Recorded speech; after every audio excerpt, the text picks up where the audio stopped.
सकते, जिसे एम्बार्गो कहते हैं, उसका क्यों हटा लिया, और भारत में कोरोना के सेकेंड वेव का पीक कब आएगा, और हम लोग के यहाँ बेड और ऑक्सीजन की किल्लत जो हो रही है वो कब तक सही हो जाएगी। और हम लोग ये समझते हैं कि आखिर हम लोगों ने कहाँ वो गलती किया जिस वजह से ये इतना भयानक रूप ले लिया।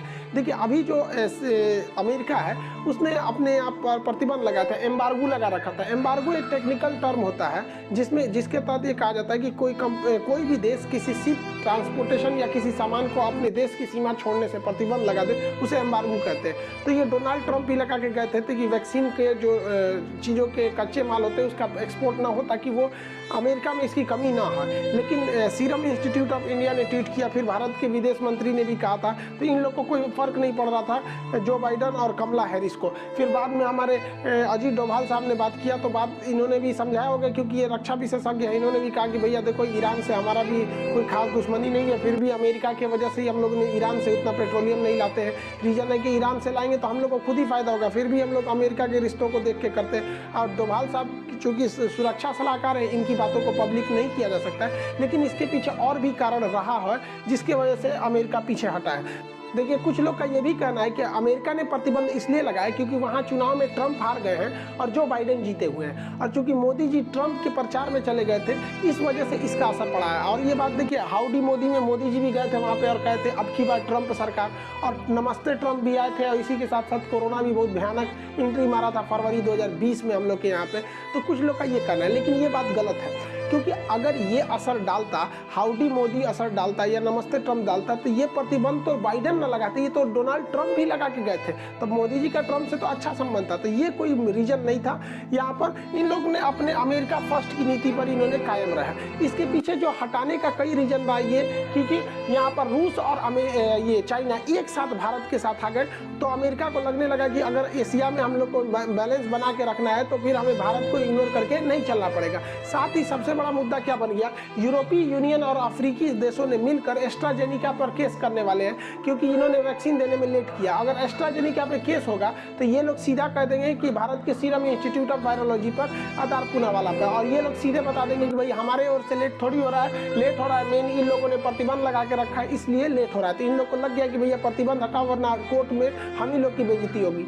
अमेरिकी प्रतिबंध को हटने का सबसे बड़ा कारण है तो वो भारतीय कंपनी है जिसका नाम है VAV लाइफ साइंस, और एक दूसरी कंपनी है जिसका नाम है VAV लिपिड्स प्राइवेट लिमिटेड। ये दो कंपनियां मिलके एक जो सिंथेटिक फास्फोलिपिड नाम का यौगिक बनाती थी। यही वो यौगिक है जिसका ज़्यादातर यूज अमेरिका की जो 3 महत्वपूर्ण वैक्सीन है, जॉनसन एंड जॉनसन, मॉडर्ना और फाइजर, इन तीनों वैक्सीन को जो कच्चा माल यहाँ से जा रहा था तो भारत भी इशारों में कह रहा था कि भैया तुम उधर से रोको तो हम यहाँ से रोक देते हैं। इस वजह से इन लोगों को प्रतिबंध हटाना पड़ गया।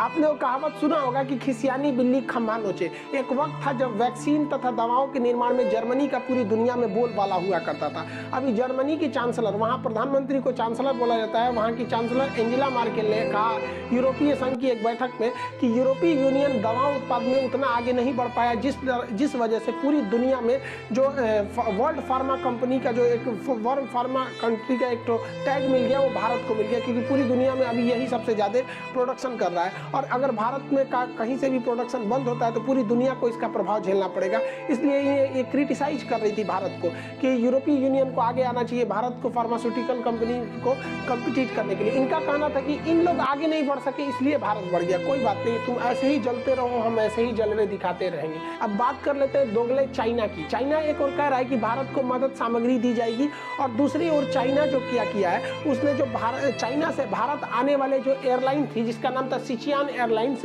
इस एयरलाइंस की उड़ानों को 15 दिन के लिए रद्द कर दिया गया और कहा है कि 15 दिन बाद हम समीक्षा करेंगे कि खोलने लायक है कि नहीं, क्योंकि भारत में कोरोना बहुत पीक पर चल रहा है। अब यही वो एयरलाइंस थी जो वहाँ से जरूरी मेडिकल इक्विपमेंट ले आ रही थी, ऑक्सीजन के लिए जो ऑक्सीजन कंसंट्रेटर वगैरह के डिमांड भारत में बढ़ गए थे तो उसको ले आ रही थी। अब प्रतिबंध लग गया, अब आ नहीं सकता है, और साथ ही साथ उसने अपने सामानों का रेट 40% बढ़ा दिया है। यही वाला है सब, ये सब पता नहीं किस मेंटेलिटी के हैं सब। खैर हमें एक एक का चेहरा याद रहेगा, इन एक एक का चेहरा याद रहेगा। ये चुनाव जीतने से पहले कहती थी कि हम आई एम इंडियन, चुनाव जीतने के बाद कहती है आप कौन है, हम इंडियन नहीं जानते। वाह भैया भाई, बहुत खड़े सूझ जाने वाला आदमी यहाँ पे। एक एक का चेहरा याद रखा जाएगा इसको।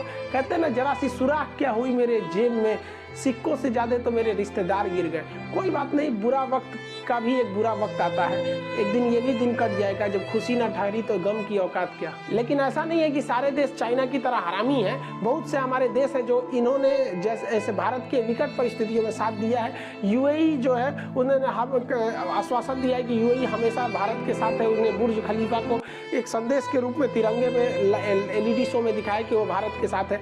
सऊदी अरब ने 80 टन लिक्विड ऑक्सीजन को एयरलिफ्ट के थ्रू भारत में भेजा है। सिंगापुर भी अपने यहाँ से क्रायोनिक टैंकर इत्यादि की सप्लाई कर रहा है। फ्रांस की बात करेंगे तो फ्रांस ने तो भारत में ऑक्सीजन के जनरेटर ही भेज दिए हैं। मतलब वो ऑक्सीजन ने, देखिए मान के चलिए ऑक्सीजन आएगा तो खत्म ही हो जाएगा ना, फिर से भरना पड़ेगा। तो फ्रांस ने भारत में बड़े पैमाने पर ऑक्सीजन जनरेटर की सप्लाई कर रहा है ताकि भारत में ऑक्सीजन की कमी ना हो। इतने देश ही नहीं, मतलब आगे बहुत सा देश जैसे ब्रिटेन के बोरिस जॉनसन हो गए, इन्होंने भी खुलेआम भारत के समर्थन की बात किया है। साथ ही हमारा पुराना मित्र इजराइल ने भी कहा है, क्योंकि इजराइल तो अभी कोरोना मुक्त हो गया है। यूरोपीय यूनियन का भी कहना है कि वो भारत के साथ है। और इस बीच आप चीन को देखिए, पाकिस्तान जिससे मतलब उम्मीद नहीं की जा रही थी, पाकिस्तान के अब्दुल सत्तार ईदी फाउंडेशन है, इन्होंने बहुत बेहतरीन काम किया। पाकिस्तान में ये बहुत अच्छा काम करते हैं। इनका स्लोगन ये no religion is higher than humanity, मानवता से बड़ा कोई धर्म नहीं होता है। इन्होंने भारत को पेशकश की कि वो अपनी फाउंडेशन की ओर से, अपनी चैरिटी की ओर से भारत को एम्बुलेंस देंगे और नर्सिंग स्टाफ देंगे। देखिए इस वक्त एम्बुलेंस की जितनी ज़रूरत नहीं उतनी नर्सिंग स्टाफ की ज़रूरत है, क्योंकि भारत में कोरोना धड़ल्ले से बढ़ते जा रहा है। तो इन्होंने पेशकश किया। हालांकि इनकी पेशकश को हम लोग शुक्रिया कहते हैं कि भैया ऐसी अगर ऐसी सोच रहे पाकिस्तान भारत की, तो भाई दोनों देशों के लिए अच्छा होगा। लेकिन ये मेरे ख्याल से अभी इनको इक्विपमेंट देने से बेहतर है वहाँ पर भी ऐसी स्थिति आएगी, क्योंकि वहाँ भी सेकेंड वेव नहीं है, तो फिर ये वहाँ पे भी ज़रूरत पड़ेगा। खैर, मुसीबत की घड़ी में इंसान देखता है कि कौन कौन साथ में खड़ा था।